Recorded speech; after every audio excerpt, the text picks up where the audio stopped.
خلوا المنصة وسعوا قدام أم العريس الغالية طلت في الزولة هاي الجالسين قيام عليا عليكم بالسعد هلت بنت الفخر وام المقام الهام بقبالها الفرحة لنا تجلت علوا لها الرايات والأعلام لأم محمد بنوارها حلت أم محمد اللي تعجز الأقلام في وصفها بحور الشعر جفت حيوها يا الغالي نور الشخزام كل التهاني صوبها انهلت فرحة ظناها واجمل الايام فرحة ولدها محمد تهنت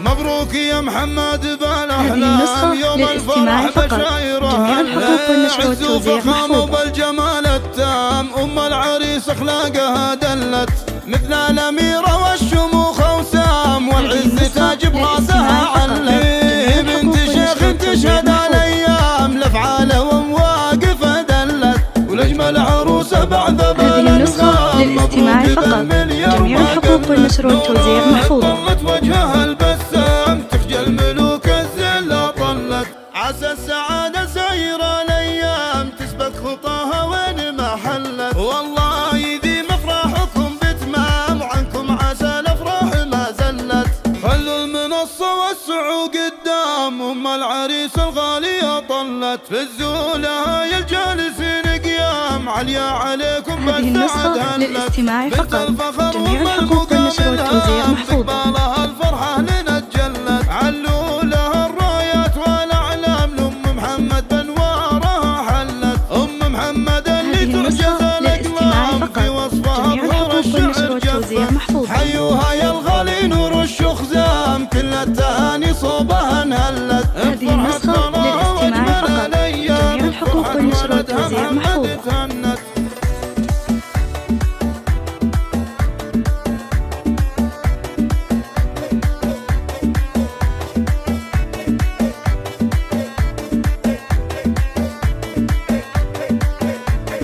هذه النسخة للاستماع فقط. جميع الحقوق والنشر والتوزيع محفوظة. عز وفخامة وبالجمال التام أم العريس أخلاقها دلت هذه النسخة للاستماع فقط. جميع الحقوق والنشر والتوزيع محفوظة.